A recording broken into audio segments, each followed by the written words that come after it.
दोस्तों मैं जी स्वागत करता हूं आपके अपने चैनल जीत फॉर यू पर। आज के इस वीडियो में अपन देखेंगे NAS class 9th mock test के मोस्ट इंपॉर्टेंट क्वेश्चंस।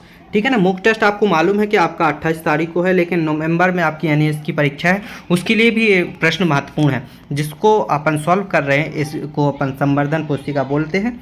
इसी में से अपने प्रश्न आने वाले हैं क्योंकि ये 2024-25 के लिए सरकार द्वारा आपको रिलीज करी गई हैं। आपके टीचर्स भी पढ़ा रहे होंगे, अगर आपको टीचर्स को मिली होगी। अगर नहीं पढ़ाई है तो आप यहाँ पर पूरे का पूरा सॉल्यूशन देख सकते हैं। आप 58 से 63 इसकी देखना है जो भारत मौसम विभाग द्वारा एक जारी किया गया है नोटिस, तो इसको आपको अच्छे से रीड कर लेना है। रीड करने के लिए क्या कर सकते हैं, आप इसका स्क्रीनशॉट ले सकते हैं, वीडियो को रोक कर आराम से पढ़ सकते हैं। ठीक है ना। तो मेरा यही सजेशन रहेगा कि वीडियो को रोक कर आप आराम से पढ़ लीजिएगा ताकि वीडियो ज़्यादा लंबी ना हो, आप अच्छे से पढ़ सकें। और चाहे तो इसकी PDF फाइल भी डाउनलोड कर लेना। PDF फाइल डाउनलोड करने के लिए आपको मुझसे कांटेक्ट करना होगा। कांटेक्ट करने के लिए मुझे फॉलो कर लीजिए। मेरे इंस्टाग्राम की ID है जितेंद्र0606। ठीक है ना। ये इंस्टाग्राम की ID है, यहाँ पर जाकर आप मुझे फॉलो कर सकते हैं। चलिए यहाँ से अपने प्रश्न स्टार्ट होते हैं। इससे पहले अपन लगभग 57 क्वेश्चन कंप्लीट कर सकते हैं। उसकी लिंक आपको डिस्क्रिप्शन में मिल जाएगी, पूरी प्लेलिस्ट आप देख सकते हैं। चलिए स्टार्ट करते हैं। उपयुक्त सूचना बुलेटिन किस दिनांक को जारी किया गया है? उपयुक्त सूचना बुलेटिन किस दिनांक को जारी किया गया है? 3 जुलाई 2022 को। अपन ऊपर जाकर डेट चेक भी कर सकते हैं। वर्षा के प्रमुख आंकड़े सेमी कथन के सामने दी गई जानकारी प्रदर्शित करती है। कौन सी जानकारी प्रदर्शित करते हैं? दिए गए स्थानों पर अगले 24 घंटे दर्ज की जाने वाली बारिश की मात्रा पूर्वानुमान। ठीक है ना। आगे, मध्य प्रदेश का दैनिक मौसम विवरण रेखांकित शब्द का अर्थ है। दैनिक, दैनिक में आपको उसका अर्थ बनाना क्या है? प्रत्येक दिन। दैनिक का मतलब क्या होता है? प्रत्येक दिन। अगला क्वेश्चन है अपना, निम्नलिखित में से ऐसे कौन से जिले हैं जिनमें भारी वर्षा का एवं गरज के साथ बिजली चमकने दोनों की संभावना है? ऐसी कौन से हैं? भोपाल एवं गुना। कौन से शहर हैं? भोपाल एवं गुना, ये दोनों शहर हैं।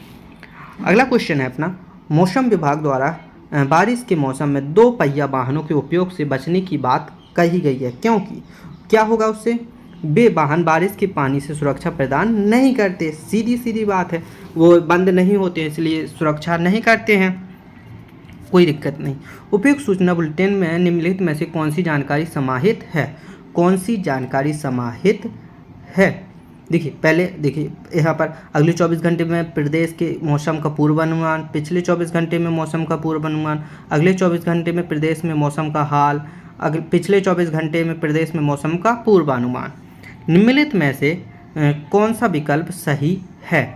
पहला और तीसरा विकल्प सही है। कौन सा? पहला और तीसरा विकल्प सही है। अगले 24 घंटे में प्रदेश का पूर्वानुमान और तीसरा अगले 24 घंटे में प्रदेश मौसम का हाल। ओके। आगे क्या है? निम्नलिखित गद्यांश को पढ़कर नीचे लिखे प्रश्नों के उत्तर दीजिए। 64 से 67 तक अपन को गद्यांश पढ़ना है और नीचे लिखे हुए प्रश्नों के उत्तर देना है। तो आप इसको आराम से पढ़ सकते हैं, मैंने पढ़ा हुआ है। आप क्या कर सकते हैं, या तो वीडियो को रोक सकते हैं या इसका स्क्रीनशॉट ले सकते हैं। ठीक है ना। स्क्रीनशॉट ले लेंगे और उससे पढ़ लेंगे और क्वेश्चंस को नोट कर लेंगे, उससे पढ़ लेंगे, तो यहाँ पर अपना जल्दी ख़त्म हो जाएगा। अपन क्वेश्चंस को देखेंगे। क्वेश्चंस यहाँ पर देखिए, निम्नलिखित में से कौन सा समाचार पत्र का उदाहरण है? समाचार पत्र का उदाहरण कौन सा है? दैनिक जागरण। क्या है? दैनिक जागरण। अनुवादकों द्वारा द्विभाषितों की मांग किन क्षेत्रों में अधिक है? किन क्षेत्रों में अधिक है? हिंदी मीडिया संस्थान में। किसमें? हिंदी मीडिया संस्थान में। अगला क्वेश्चन क्या है अपना, जिस प्रकार दिशा का अर्थ है और अथवा तरफ से संबंध करता है, उसी तरह दशा का अर्थ किससे संबंध रखता है? दशा का अर्थ तो आपको मालूम होगा, जब आपकी किसी से लड़ाई होती है और उसको कहते हैं कि हम तेरी दशा बुला देंगे, तो उसको क्या बोलते हैं? अवस्था। ठीक है ना, अवस्था। क्रेटा टाइपिंग का हिंदी अर्थ होता है। क्रेटा टाइपिंग का हिंदी अर्थ क्या होता है? तो देखिए उसका होता है रचनात्मक लेखन। क्या होता है? रचनात्मक लेखन। यहाँ पर अपन को दिए गए पोस्टर को ध्यान से पढ़िए और नीचे लिखे प्रश्नों के उत्तर दीजिए। चलिए अपन पोस्टर को ध्यान से पढ़ लेते हैं। पोस्टर में लिखा है, मतदाता जागरूकता अभियान के अंतर्गत जिला निर्वाचन अधिकारी भोपाल के सहयोग से लायंस इंटरनेशनल डिस्ट्रिक्ट बताई गई G2 के द्वारा मेगा कार रैली का महाआयोजन किया जाना है। प्रारंभ क्या है, प्रारंभ स्थान है लाल परेड मैदान, समय 9 बजे, भोपाल रहित समस्त जिलों में भव्य स्तर पर किया जाना है। हमें आप सभी संभागीदारी आकांक्षा है। अपन ने देखा ये कब होना है, 5 नवंबर को आयोजन होने वाली कार रैली मतदाता जागरूकता से संबंधित स्लोगन, नारे, बैनर इत्यादि के साथ अच्छा डेकोरेशन करके लगाया। उसमें प्रथम 3 कार को पुरस्कार प्रदान हुआ। ठीक है, देखिए सभी अपना वोट आईडी कार्ड रखें, ये सब अपन को यहाँ पर बताया गया, तो अपन इसको अच्छे से पढ़ लेंगे। अब चलते हैं हमारे प्रश्नों पर। प्रश्न क्या है अपना, प्रश्न देखिए, रैली के आयोजन का क्या उद्देश्य है। रैली के आयोजन का एक ही उद्देश्य है, क्या, मतदाताओं को जागरूक करना, क्योंकि बहुत से लोग वोट डालने नहीं आते हैं। कौन से 2 पुरस्कार सभी प्रतिभागियों को प्राप्त होंगे। कौन से 2 पुरस्कार हैं जो सभी को, कैंप और प्रमाण पत्र, कैप और प्रमाण पत्र। रैली का आयोजन स्थल कौन सा है। रैली का आयोजन स्थल देखिए, रैली का आयोजन कौन सा है, लाल परेड ग्राउंड से अपन ने देखी थी कि रैली आयोजित होगी भोपाल के। सभी प्रतिभागियों को क्या करना अनिवार्य है, सभी प्रतिभागियों को मतदाता परिचय लाना पत्र अब अनिवार्य है। ठीक है ना। एक प्रतिभागी अधिकतम कितने पुरस्कार प्राप्त कर सकता है। एक प्रतिभागी अधिकतम 4 से अधिक पुरस्कार प्राप्त कर सकता है। क्या, 4 से अधिक। दी गई नीचे आयुर्वेदिक औषधियों के आधार पर दिए गए प्रश्नों के उत्तर दीजिए। यहाँ पर आयुर्वेदिक औषधियाँ बताई गई हैं। यहाँ पर आप देख सकते हैं कौन सी, त्रिफला, गिलोय अवले, शतावरी, अर्जुन, नानाष्टी। ठीक है ना। इनको अपन क्या करेंगे, अच्छे से देख लेंगे, इनका स्क्रीनशॉट या आप स्क्रीन को रोककर इसको पढ़ लेंगे, ताकि आपकी वीडियो ज़्यादा लंबी ना हो, आप कम समय में थोड़ी ज़्यादा क्वेश्चंस की प्रैक्टिस कर पाएँ। यहाँ पर अपन चलते हैं। दवा का प्रयोग करने से पहले कौन सी सावधानी रखनी चाहिए। कौन सी सावधानी रखनी चाहिए, चिकित्सक से सलाह लेनी चाहिए, ये तो सबसे इम्पोर्टेंट सावधानी है। तालिका में हृदय रोग में लाभदायक कौन सी 2 औषधियाँ हैं। कौन सी 2 औषधियाँ हैं, इनमें से अपन को बतानी है। यहाँ पर बहुत सारी औषधियाँ जैसे त्रिफला, हेमक, हृदय रस, गिलोय, शतावरी, अर्जुना नाष्टी, सुरास्ती बटी, शतावरी, इनमें से कौन कौन सी हैं, ये अपन को देखना है।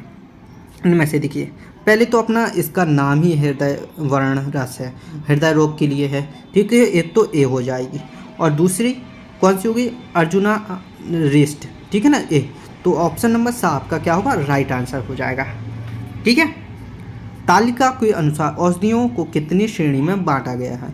औषधियों को कितनी श्रेणी में बांटा गया है, 5 श्रेणियों में बांटा गया है। खून की कमी दूर करने में कौन सी औषधि सहायक है।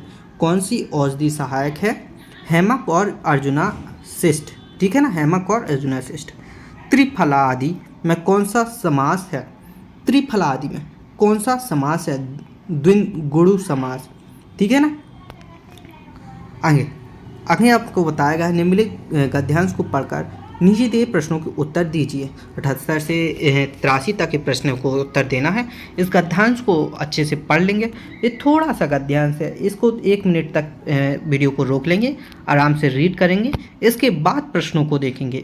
कोई जल्दबाजी नहीं करना है आपको प्रश्नों को देखने के लिए, इतनी जल्दी नहीं है ताकि आपको प्रश्न को आंसर ना पता चल पाए। चलिए अब अपन देखते हैं।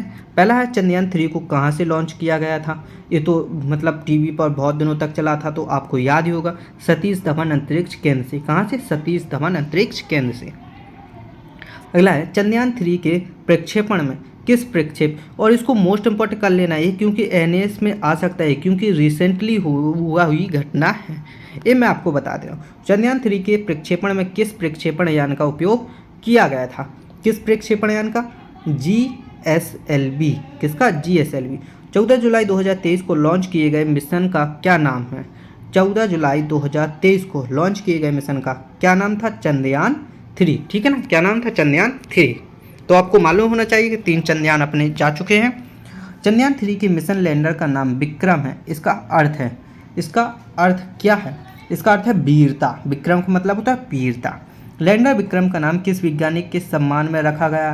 देखिए, ये तो आपको मालूम होगा कि एक कौन सा वैज्ञानिक है, विक्रम साराभाई। कौन, विक्रम साराभाई वैज्ञानिक है। विक्रम किस भाषा का शब्द है। वैसे तो ये क्या बोलते हैं, संस्कृत भाषा का शब्द है, लेकिन अब इसको हिंदी में यूज करते हैं। तो मैंने आपको बताया होगा जो संस्कृत भाषा का शब्द सेम टू सेम लेकर अपन यूज करते हैं उसे क्या बोलते हैं। ठीक है ना, कमेंट करके बताना। मैंने पहली वाली वीडियो में आपको दोनों बताए थे, तत्भव और तत्सम शब्द, तो इसको बताना आप इस शब्द को कौन सा शब्द बोलेंगे। ठीक है, आगे चलिए। दी गई सूचना को पढ़कर नीचे लिखे प्रश्नों के उत्तर देना है। डॉक्टर श्याम मुखर्जी उत्कृष्ट माध्यमिक विद्यालय, डॉक्टर श्याम प्रसाद मुखर्जी नगर, भोपाल, सूचना दी गई है यहाँ पर, ठीक है ना। ये सूचना है, शाला में सांस्कृतिक कार्यक्रम का आयोजन होना है, उसके बारे में सूचना अपन को दी गई है। अपन इस सूचना को अच्छे से पढ़ लेंगे, पढ़ ली है अपने, और आगे चलकर क्वेश्चंस के आंसर्स देखेंगे। चलिए यहाँ से अपन स्टार्ट करते हैं अपने क्वेश्चंस के आंसर। सांस्कृतिक कार्यक्रम में कौन सी दो प्रतियोगिताएं एकल और सामूहिक दोनों प्रकार की हैं? एकल और सामाजिक दोनों प्रकार की, नृत्य और गायन। क्या? नृत्य और गायन। उन कार्यक्रमों की संख्या बताएं जिनमें एक साथ एक से अधिक पात्र या प्रतिभागी भाग ले सकते हैं। प्रतिभागी भाग ले सकते हैं। उन कार्यक्रमों की संख्या कितनी है? 4। कितनी? 4। शाला में इसी तरह का आयोजन और कौन सा हो सकता है? और कौन सा शाला में आयोजन हो सकता है? वार्षिकोत्सव का आयोजन। सामूहिक शब्द में मूल शब्द और प्रत्यय शब्दांश कौन कौन से हैं? सा प्लस, देखिए सामूहिक शब्द है तो अपन इसका संधि विच्छेद कर लेंगे, सामूहिक प्लस एक तो हो जाएगा सामूहिक, ठीक है ना। छोटी की मात्रा है यहाँ पे, समूह प्लस एक सामूहिक, ठीक है। 12 नंबर का आपका क्या होगा? राइट आंसर हो जाएगा। आगे, सामूहिक और सांस्कृतिक शब्द में समानता का आधार क्या है? समानता का आधार क्या है? पर्यायवाची होना। क्या? पर्यायवाची होना। देखिए निम्नलिखित पोस्टर की जानकारी को ध्यान से पढ़ना है। नोवल कोरोना वायरस पर अपन को वायरस दी गई है। नोवल कोरोना वायरस को अपन और क्या बोलते हैं? कोविड-19 जानते हैं। कोरोना वायरस से बचाव के उपाय, आपस में कम से कम 2 मीटर की दूरी, सबकी सुरक्षा के लिए जरूरी, ये अपन को स्लोगन दिया गया था। इसके लिए अपन को क्या क्या करना है ये भी बताएगा। अपने हाथों को बार बार साबुन से या पानी से धोएं। साबुन और पानी का उपलब्ध हो तो कम से कम 60% अल्कोहल आधारित हैंड सैनिटाइजर का उपयोग करें। अपनी आंखों नाक को छूने से पहले हाथों को धोएं। प्रयोग किए गए टिश्यू को तुरंत कूड़ेदान में डालें। छींकते और खांसते समय नाक और मुँह बंद करें। सामाजिक आयोजन भीड़ भाड़ वाली जगहों पर ना जाएं। एक कोरोना वायरस के लिए अपनी एक कॉल सेंटर जारी की गई जिसका नंबर 104। आगे चलिए, कोरोना का दूसरा नाम क्या है? कोरोना का दूसरा नाम अपन ने देखा अभी क्या था, मैंने आपको पहले ही बता दिया था, तो इसका नाम बिल्कुल देखते ही आ जाना चाहिए। क्या था? कोविड-19। ये देखिए ये सही स्पेलिंग भी होनी चाहिए, ठीक है ना। आगे, कोरोना वायरस से बचने के लिए कौन सी सावधानी बरतने की ज़रूरत है? खांसते और सींचते समय अपनी नाक मुँह को रुमाल और टिश्यू से ढकना चाहिए। क्या करना चाहिए? ढकना चाहिए। अपन ने ऊपर देखा था जो बचाव लिखे हुए थे। कोरोना वायरस से बचाव के लिए आपस में कम से कम कितनी दूरी रखनी चाहिए? कम से कम 2 मीटर की दूरी रखनी चाहिए। कितनी मीटर की? 2 मीटर की। कोरोना वायरस से बचाव संबंधित दिए गए उपायों को ध्यान से पढ़िए। चलिए अपन ध्यान से। सामाजिक आयोजन में शामिल होकर आपसी सौंदर्य बढ़ाएं, ये नहीं है। सामाजिक आयोजनों से दूरी बनाएं, सही है। खांसी बुखार होने पर 60% अल्कोहल सैनिटाइजर का उपयोग करें, ये भी सही है। साबुन और पानी के उपलब्ध होने पर 60% अल्कोहल हैंड सैनिटाइजर का उपयोग करें, ये भी सही है। निम्नलिखित में से कौन से विकल्प सही है? चलिए तो अपन ने देखा कि दूसरा, तीसरा, चौथा सही है। दूसरा, तीसरा, चौथा अपना जिसमें दिया गया है वही सही होगा। 1 मिनट। 60% अल्कोहल आधारित हैंड सैनिटाइजर का उपयोग करें, हाँ, साबुन और पानी की अनुपलब्धता होने पर। तो इसका आंसर क्या है? सेकंड और 4th सही होगा। एक खांसी बुखार होने पर नहीं है, इसे सॉरी मैंने थोड़ा गलत पढ़ दिया, इंसानी से गलती होती है। सामाजिक आयोजनों से दूरी अपन को बनाकर रखनी है। और साबुन और पानी उपलब्ध ना होने पर क्या करना है अपन को? 60% अल्कोहल आधारित हैंड सैनिटाइजर का उपयोग करना है। तो 7 नंबर का ऑप्शन क्या होगा आपका? राइट होगा। माफ़ी चाहूँगा कि मुझसे क्वेश्चन गलत हुआ। उपयुक्त पोस्टर में कुल कितने चित्रों का समावेश है? उपयुक्त पोस्टर में कुल 8 चित्रों का समावेश है। कितने चित्रों का? 8। आप जाकर देख सकते हैं, ठीक है ना। यहाँ पर अगला क्वेश्चन क्या बताया गया है? नायक और नायिका के मन में संस्कार रूप से स्थित रति व प्रेम रस की अवस्था में पहुँच जाता है तो श्रृंगार रस कहते हैं, ठीक है, श्रृंगार रस कहते हैं। इनमें से उस विकल्प का रस का प्रयोग हुआ है, विकल्प का चयन करना है जिसमें रस का प्रयोग हुआ है। देखिए यहाँ पर बताया गतिविधि बताई गई है अपन को, और अपन को विकल्प का चयन करते हैं। देखिए किस में रस का प्रयोग हुआ है? देखिए 2 नंबर पढ़ेंगे।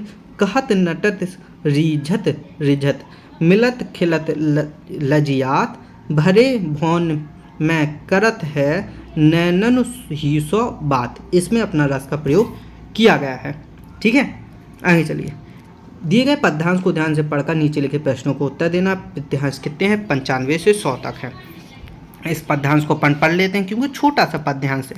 एक दिन फूलों से कहा पत्तियों ने क्या कहा किया, संख्या के बल पर डालों की छाप लिया, डालों पर बल पर ही चल चप्पल रही हैं, हवाओं के बल पर ही मचल रही हैं, लेकिन हम अपने खुद खिले फूल हैं। ये फूल कह रहे हैं, ठीक है। रंग लिए रस लिए पराग लिए, हमारी यश गंध दूर दूर तक फैली है, भंवरों ने आकर हमारे गुण गाए हैं, हम पर बोहराए हैं, उनकी सुन पाई है जब मुस्कुराई है। ठीक है ना, अपन ने देखा।